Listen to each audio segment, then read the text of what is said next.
Welcome back, everyone. Going to the second hour here of RollPlay's 50th episode of RollPlay Swan Song. Adam, what's up? Well, I guess the jig is up. Jeff has left the show. Yep. Yep. He's gone. GG. Thanks for coming, everybody. He's out. It'll be hard. He's out. He's gone. Well, we'll have to carry on without him. So, Adam, I demand that we fight something right now. yeah, all right. So you get there and pirates. Yes, Good. now that Jeff is gone. I can finally destroy you. So you get there, you arrive in system, and we see Kamna in its sort of Yavin-esque splendor. You know, this like vast, impenetrable kind of rust-colored jungle, and like a huge, thousands of years old stone like Buddha statue carved out of the side of a mountain.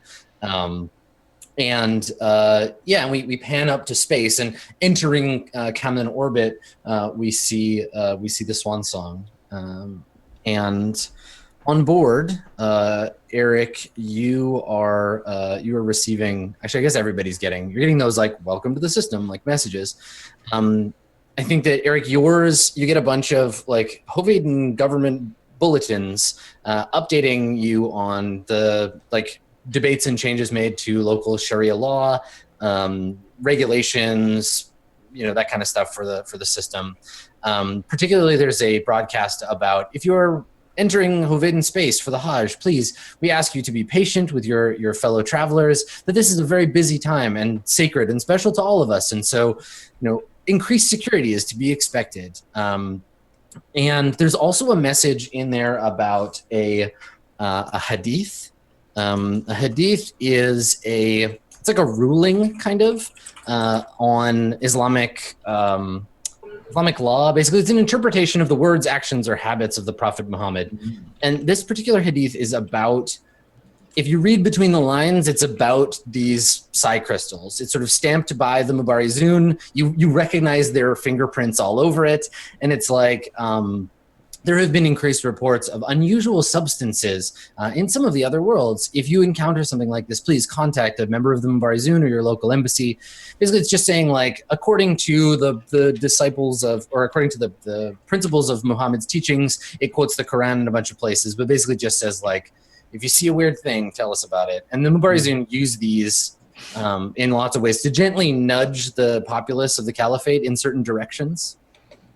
It's the if you see something, say something of the yeah, it's like if you see something, Muhammad says, say something. Yeah, right. Yeah. So it's just like a gentle nudging of the behaviors.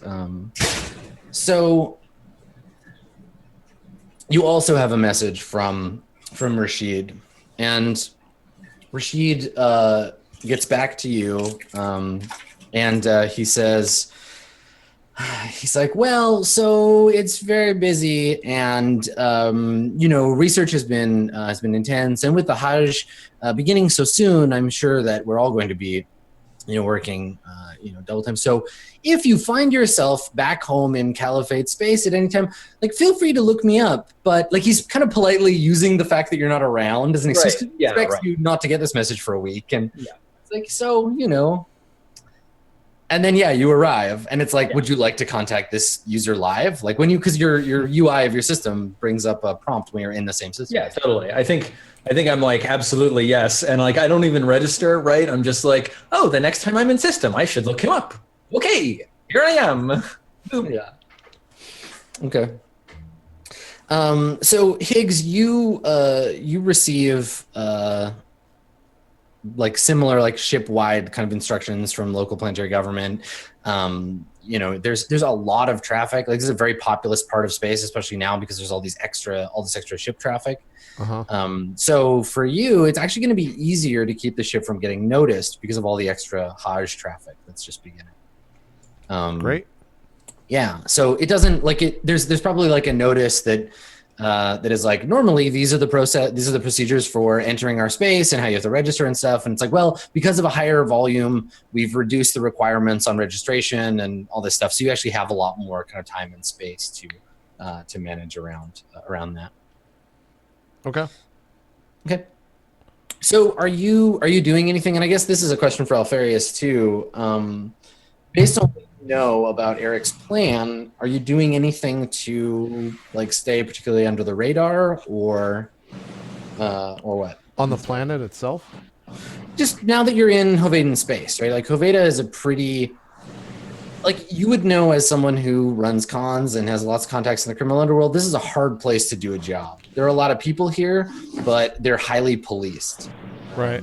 So yeah, there's a chance that, you might get noticed, mitigated by the fact that there's a lot more people here right now. I mean, I think we just both stick to the... We're kind of in like support mode of whatever Eric is saying he needs to do and whatever Kia says that she needs to do. Because otherwise, like that... What? Go ahead. No, I was going to say like that's... We don't know what the fuck we're doing when it comes to this science shit.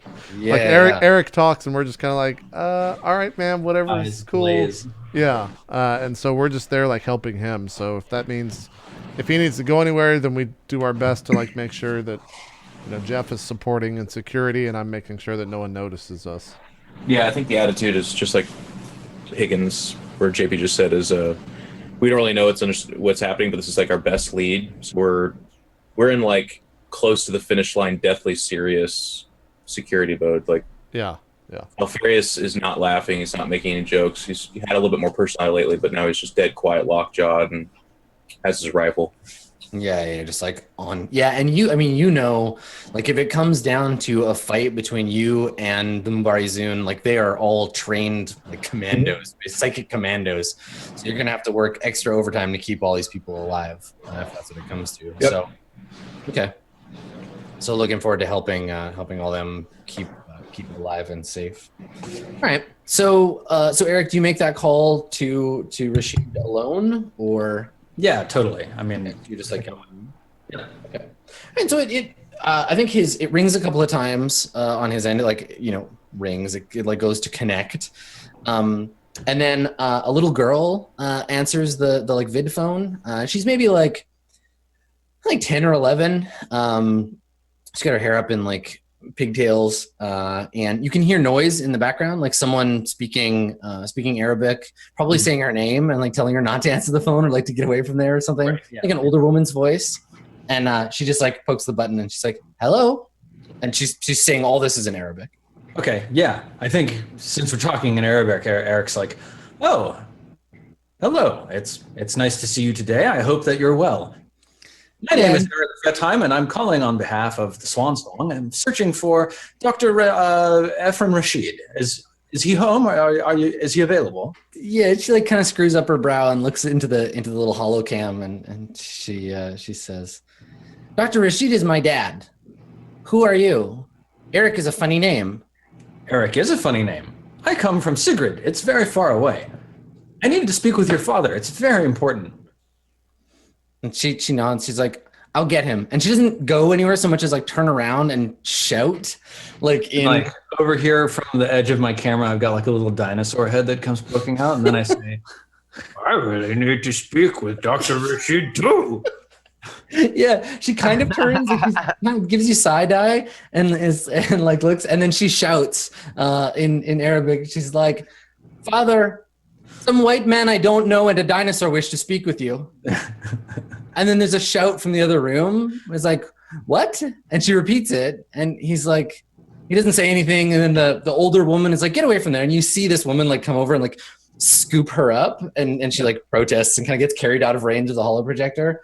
And then a slightly frazzled looking, like he's got his tie undone, Dr. Rashid comes and sits down in the chair next to the holo projector, like kind of like fixes his hair before he looks at it, and he sees you holding this little plastic dinosaur. "Oh, hello." And I think he laughs, like he just chuckles, and he's like, "Eric, I did not expect to hear from you. You are in Mulimi." No, sorry. We were on transit, in fact, to Kamna, which is why I reached out to you, because I knew you were on the planet. Listen, what we're trying to do here is so important, and I think if I've done the calculations right, it will take a day at best, and we can all return to the Hajj in good time. He says, my family and I were planning to leave tomorrow, but if you are here, I want to help you. This, and he like looks over his shoulder and he's like, we should not speak of this now. I will contact you again he like looks at his watch, in 1 hour. I understand. Is there somewhere secure I should go? Somewhere I can have a connection that's untapped? No, stay on your ship. I'll get in touch with you. Excellent. Ephraim, it's good to see you again. It's been a long time. And as he's standing up, he turns and kind of casually says to you, he says, whether or not it's good to see each other again, we will let God decide. And he kind of like gives you a wink, and then he hits the button, and you can hear him like starting a sentence. He's talking to his mother and to his daughter as he like hangs up the phone. Cool. So within a few hours, you find yourselves within range of the local exchange refueling station, where you're able to stop outside of Cumnon orbit and get the ship refueled up. Cool. So how much have you told Alfarius and Higgs and Kia about like the plan? Well, Kia, I think is fairly fully aware of like as best as Eric can explain, of the theory behind what needs to happen. But basically, as far as Eric can make out from the readings that he's doing and the psionic calculations that he's performing, and he's got like pages and pages of notes and formulas and like diagrams and things like that he's been doing in the past 2 weeks. What he needs is some large mass of these crystals in order to focus his metapsionic efforts through. He needs to form some sort of metapsionic link with Kia, teleport, and then while he's in the subspace, he needs to open his metapsionic mind, attune the resonance of Kia to the resonance of Piani, and then allow them to basically align so that the universe, like, it's almost like a magnet. When you bring two opposing sides too close to each other, then like poof, they'll flip and like the Right. sides will snap to each other. Yeah, That's what he needs to do. He needs to bring the universes close enough to each other that they flip. I love how either intentionally or otherwise, you just did exactly what every episode of Star Trek has ever done in describing Only it would use Star Trek would use two characters. You would have described it like science, and then Higgs would have been like, "Oh, like It's like a magnet flipping." Yeah, exactly. yeah." But that is the theory. But I guess my question is like the science stuff. Obviously, that's what Eric explains first. But like, there's a real physical danger involved here, right? Like you're going into very controlled territory. You don't pass any of that along. You're not like. Well, I mean, I think like I've let them know that we're being followed by the Mubarazun. We are like, they are dangerous. They are close, and we are basically entering their controlled space. And so like contacting Dr. Rashid was our way of trying to get like that back door so we can get lab access, do the thing, and get out before the Mubarazun get to us. But they know that that risk is a very real risk. And I think like as far as the technical stuff, Higgs's eyes glaze over as soon as I start talking about it at all. And it's probably just over Alfarius' head. So yeah. Alfarius probably keys back in when I'm like, it's like two magnets sort of flipping around each other, but everything prior to that is like. I guess let's you're on the bridge then, and like you're explaining, like re-explaining or explaining this stuff for the first time. Like Alfarius, do you have any questions for Eric about what's going to happen or what's ahead of you? I don't think he would. I think he knows that the people that they're looking at, the hit squad that they're looking out for is the main suspect, and that they need to keep a low profile. I think as far as the actual operation itself, he's completely leaving that to them. Okay. All right.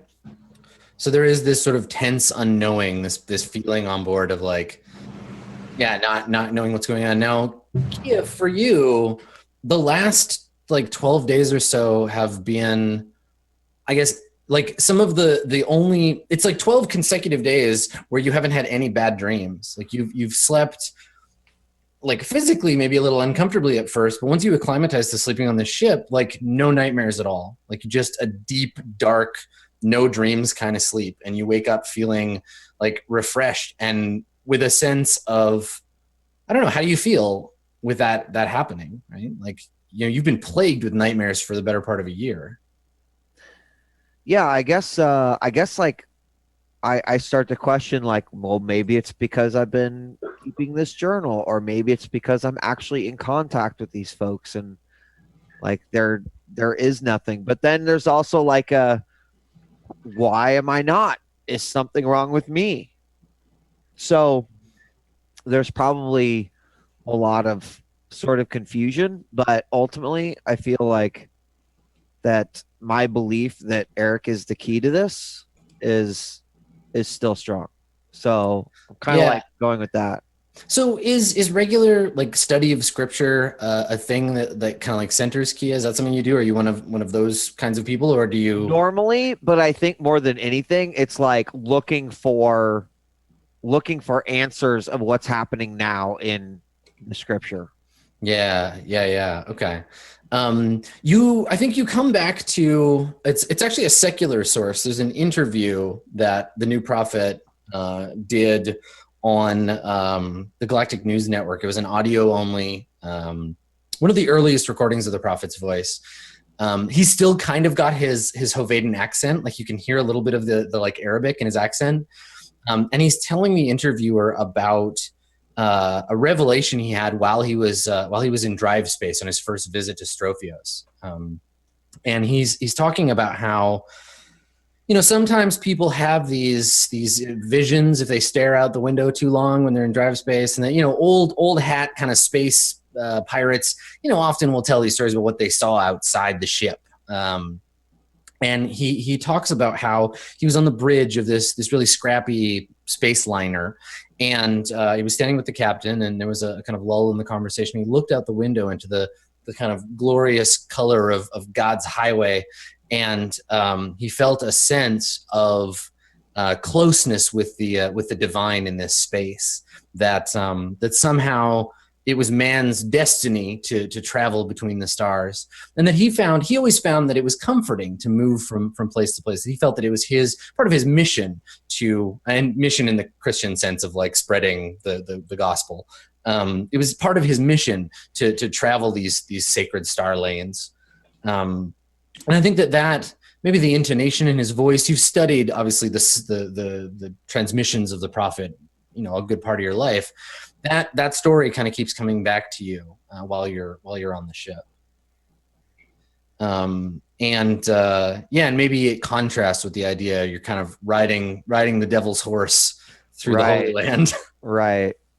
And maybe, I mean, to that point, you know, there's always a search for these broadcasts. So maybe a lot of my time is also just spent in the radio room, like listening. Yeah. Okay. So you've kind of like set up in the comms facility. Yeah. Yeah. I mean, I think, have you some it's funny because I think some people, like, Strophios has become the new sort of capital of your religion. That's the kind of established Holy Land. It's a place that the prophet decided would be the Holy Land, rather than like, there are places in Hovedan space that are still considered sacred, like the prophet's birthplace. How does it feel being in Caliphate space? Like, this is where the prophet was born. This is where your religion started, somewhere on one of the worlds. And when he's like, yeah, there's definitely like an air of excitement amongst that. Like, even though there's like, it's precursed by a lot of stuff that we're focusing on, I think there's like a certain level of almost excitement.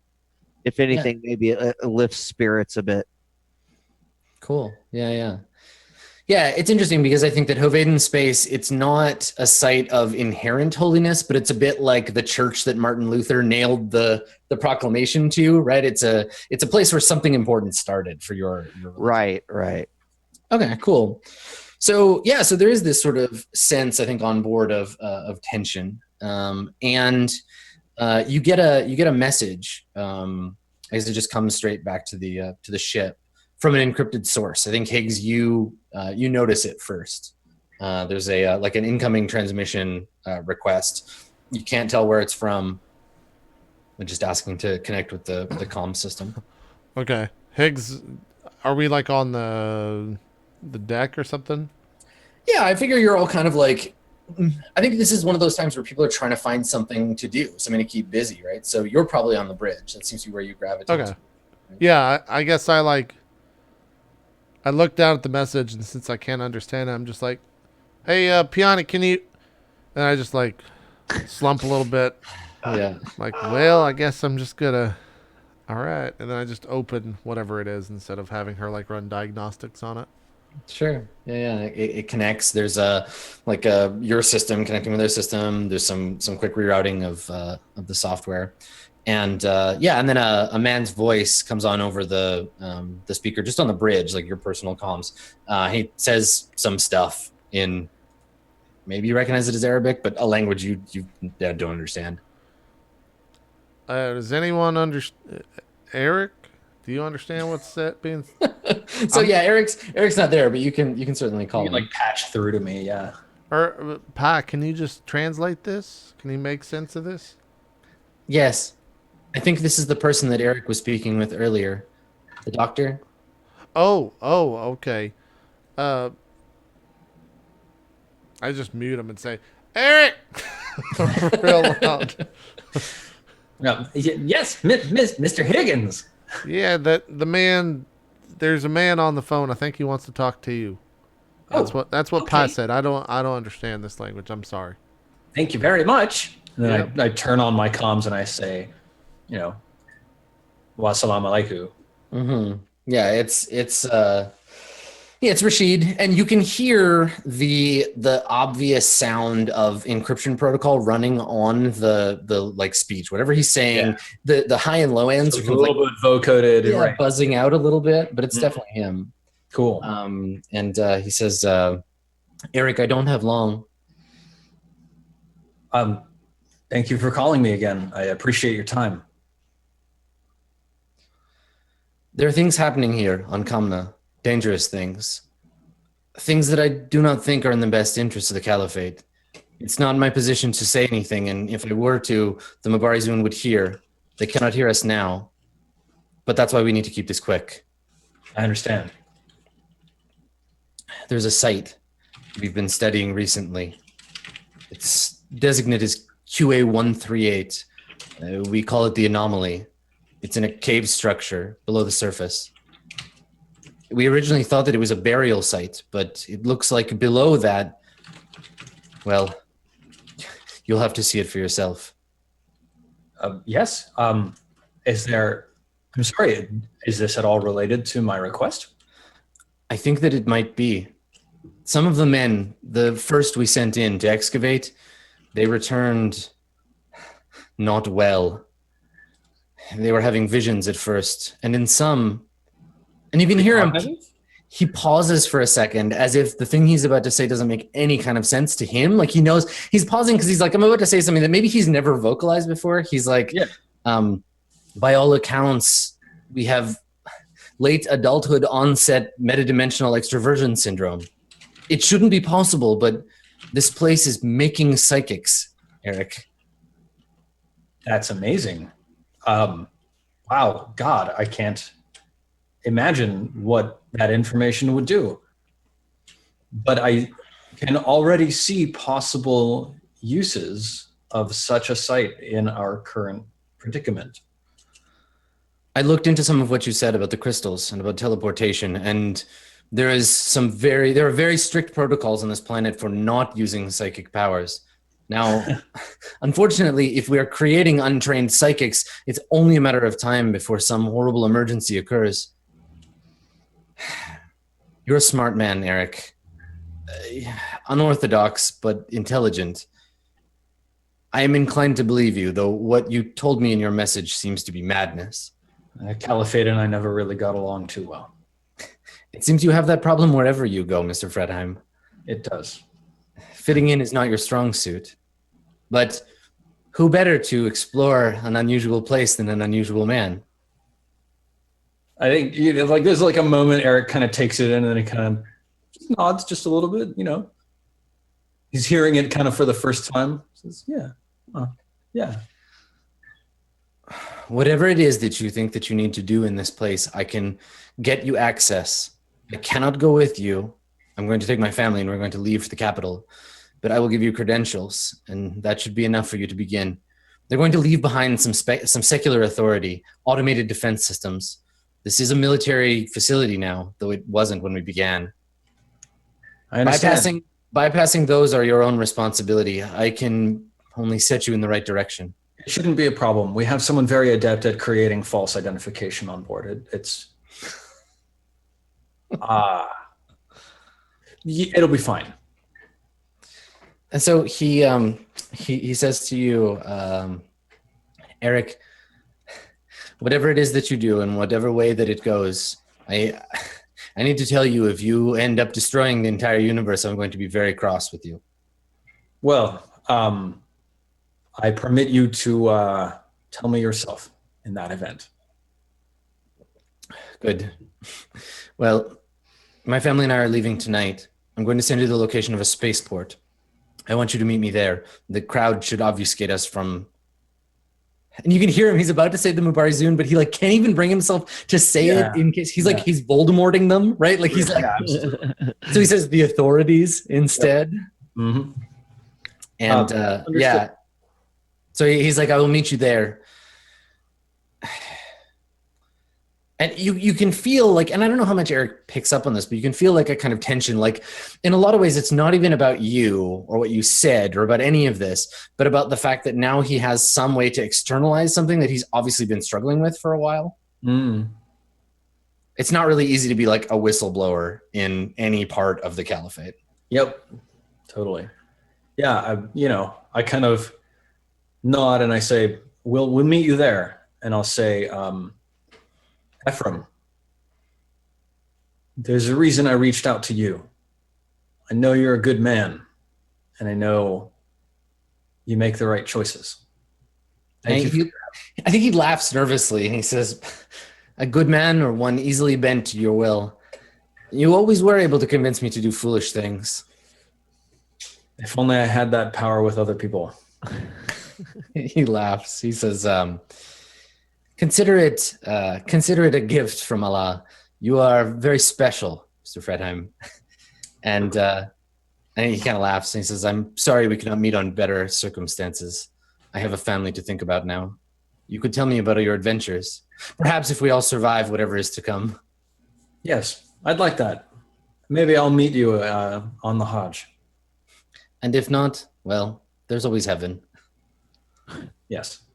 And he says, he sends you actually, while you're talking, he sends you the coordinates. Okay. And he says, be very careful.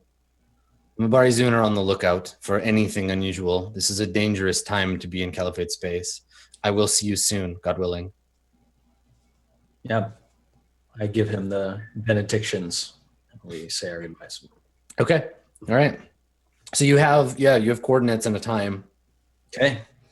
Yeah, I guess I just go back to Higgs and I say, Mr. Higgins, we have my contact, Dr. Rashid, has told me something very interesting.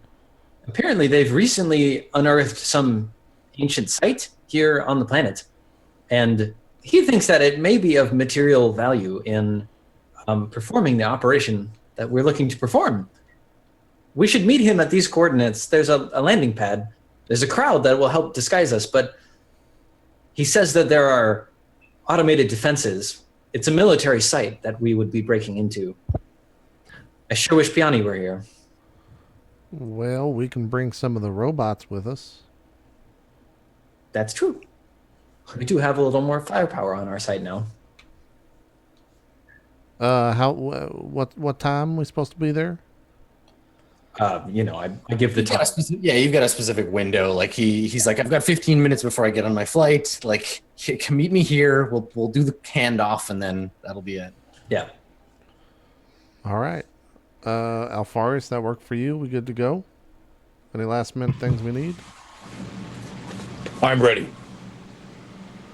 All right, Pi, we need the robots ready.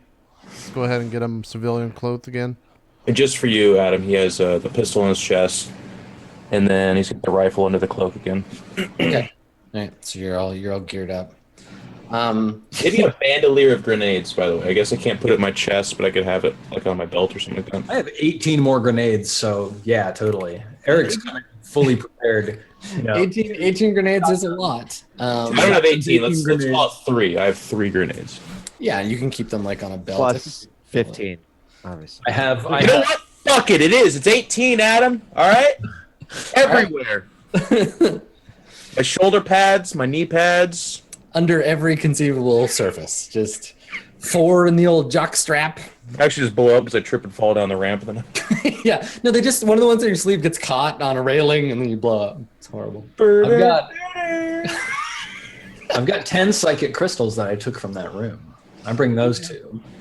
Okay, so you're gonna put them in a satchel and just like bring them totally. So you're taking Psychic crystals. Choo, choo, choo, choo. you're taking your gold nuggets into the gold mine. Yep, exactly. I want as much gold there as possible. So we get the Alfarius commando load up sequence of like putting all your weapons together. Everybody's getting geared up as the ship heads towards Kamna, towards the loading bay. Okay. So most of the traffic here is off planet, right? It's the local colony. There's really only one settlement on Kamna. It's very much like a frontier, kind of like they've cleared the jungle away from an area. You've been here before. I think that as you arrive, you see there's that like Richardson Hovaden Caliphate like cooperative science facility there, and there's like the landing pad and kind of the little village that surrounds the area, and you come flying in towards the landing pad. And yeah, there's ships all over the place. They're all either government or Richardson cargo ships or vehicles for personnel transfer, and they're getting loaded up with people's families and everybody kind of like getting ready to leave the planet to head off towards the capital. They're going to kind of abandon, aside from some of the people that are going to keep security going. So you coming in, I think the Swan Song is one of the only ships going kind of against the crowd of offlifting ships, and you come down on a landing pad, and the automated system asks you like how long will you be staying, and starts sending you like billing information. I guess that'd be like Higgs filling that out, right? Yeah, Higgs. What do you tell it? Like, are you gonna use like fake credentials, and like what's the customs form situation that you fill out here? Like, what do you do? I mean, I haven't. Did I pick up things in the past when Piani would make things that I could try to make a computer roll? Yeah, totally. Yeah. I love that idea where you're like, all right, how did Piani do this? What was that secret identities? No. She probably just had like a computer program where she was like run a falsification program. Right. There's like a sticky note on the comms console. Higgs. It's Control F, then 2. Yeah. If you want a secret identity, they're in the SI folder. Yeah, sure. You can make a computers test for that. All right, let me do that. This is based off end. Yeah. Any assist from Piani helping? I don't think so. I think just having Piani on board is what will allow you to make the check. Okay. I did my reroll in the first hour, right? It was in the first hour. Yeah, you still got one for this one. Fuck. Good thing. Good thing. Do you want to use it again? Yeah. Yeah. Fuck. Dude. All right. So you kind of do your best. Like, I only got it both times, but I rolled -1. It prompts you for identification file, and you're like ID file. Yeah, this looks like it. And the first 3 times, it's like invalid file type, and you're like, all right, fuck it. You grab one, throw it in. It's like file type accepted, and it. They accept whatever identity you send, albeit temporarily. And yeah, I just used an old identity that I once was. Yeah, some old ID for the ship. Yeah. And and so the perimeter, the security systems allow you to land, and the ship settles down. You get the kind of like A-OK light that you're in atmosphere, and and Pi says over the radio, the warbots are ready. I don't think that this disguise is going to fool anybody, but if you need firepower, they're here. What's the disguise? Just Like dressed in Higgs clothes. They're Right? just wearing right. human Okay, right. clothes. Right. Okay. we'll just say they're a part of Eric's stuff. He's a researcher, and these are the robots that help him do the research. I guess we'll just go with that. Very important gun research. Just don't mention the guns. We'll just have them hide the guns, and then we'll shoot the guns when we need them. Very important non-gun related research. That'll They're do. assistant bots. That'll do. All right. I guess let's get the show on the road. Okay. All right. So I think we probably cut to like a very brief meeting between you and Rashid, and he's like with his family. Maybe we actually cut to Rashid in the crowd. There's people getting on board ships. There's lots of like general kind of excitement in the air. People are going off to visit relatives they haven't seen in a long time, to go on this sort of spiritual journey home. Some of them haven't left Kamna in a long time, and plus a lot of people as a colonizing power, they're looking forward to being like, we're just going to get off this savage planet and go home for a little while and leave that stuff behind. It's the Hajj of pilgrimage to Hoveda. Yes, it's a symbolic Hajj because the like actual Mecca is lost to time and space, right? So it's almost like the Hajj has like a more funereal kind of quality where it's like mourning the ability to not perform the Hajj correctly. Got it. This sort of splinter version of Islam obviously is 1,000 years separated from the one we know, but there are some basic principles that have been adapted for it. And so, people are kind of getting on their ships and getting ready to leave the planet. And we see the crowd, and we see Rashid handing his wife his suitcases, and she's like making that kind of obvious body language. She's like, "Where are you going?" And he's like, "Oh, I forgot something. Just excuse me. I saw someone in the crowd I need to say goodbye to. He's my boss. It would be rude." And so he like excuses himself from her and makes his way towards the Swan Song. Cool. And so Alfarius, you're on security duty here. You can see the authorities kind of like moving people and like keeping peace in the crowd. And then you see a man pushing his way through, coming towards the ship. Is it the doctor guy though? I mean, you've never seen him before, but he's definitely like coming this way. Like he's spotted the ship. And But he looks unimpressive, right?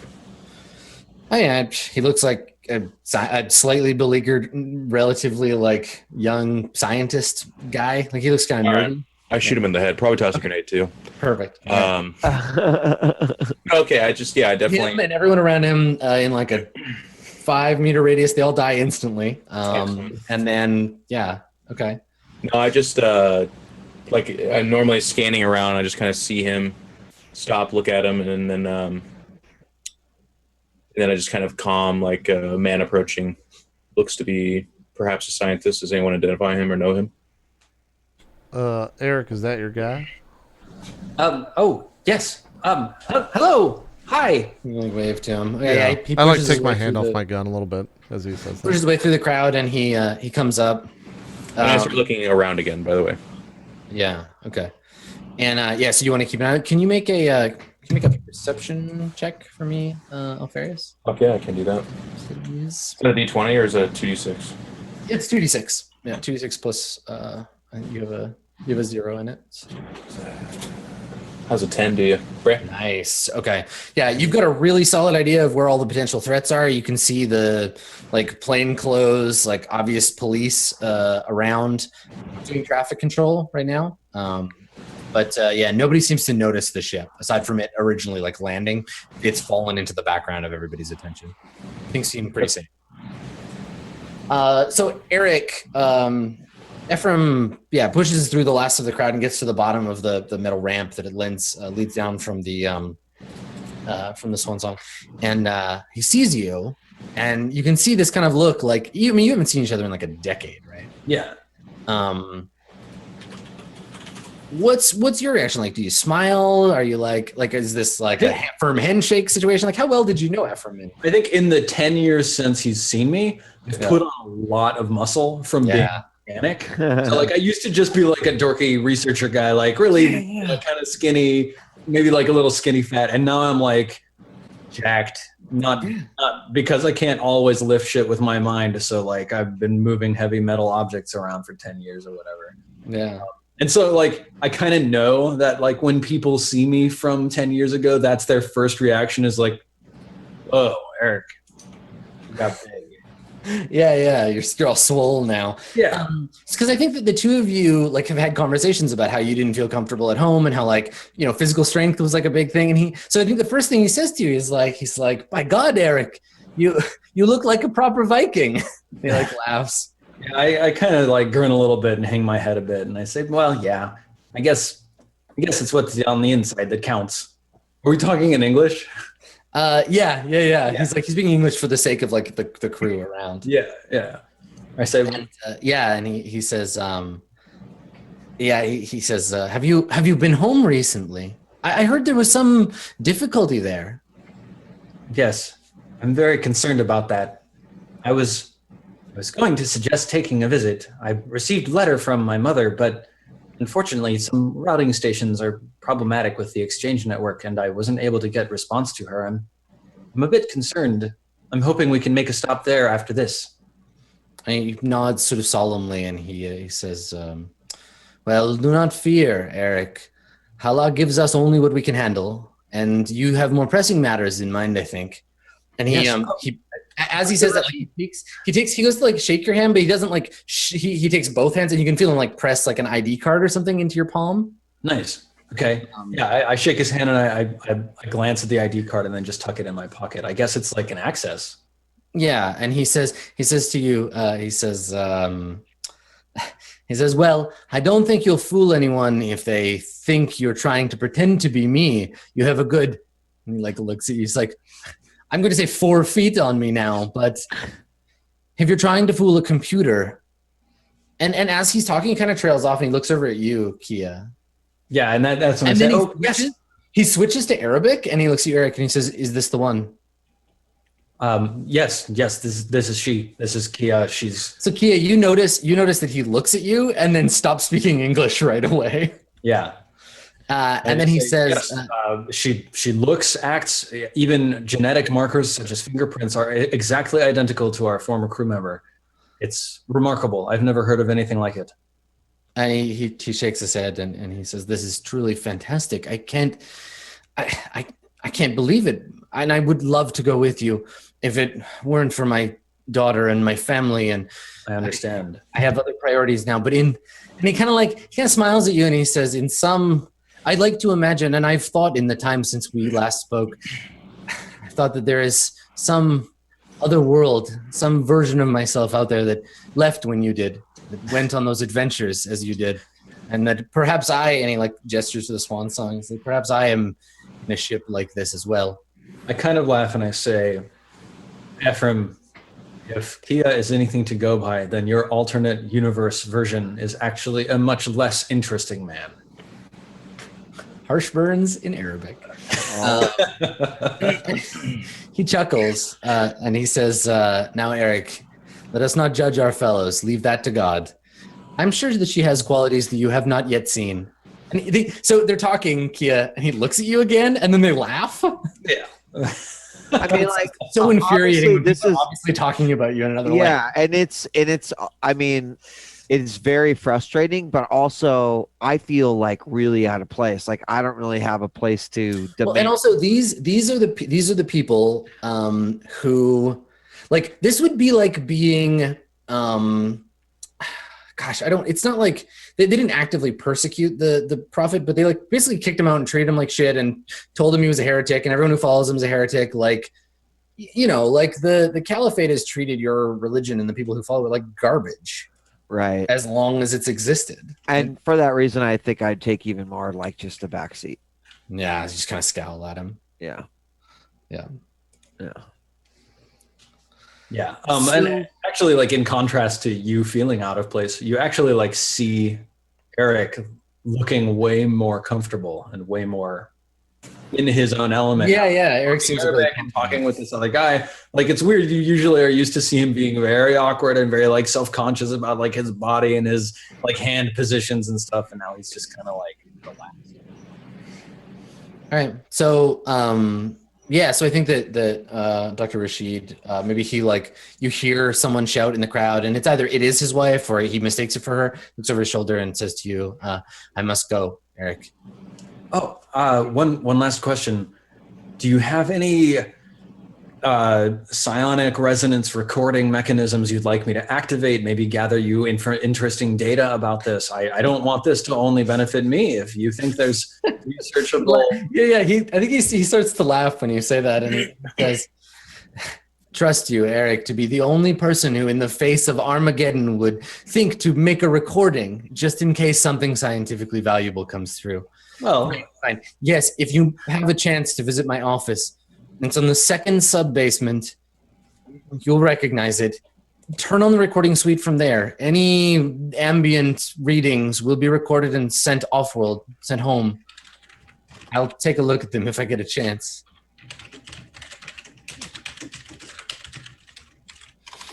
awesome.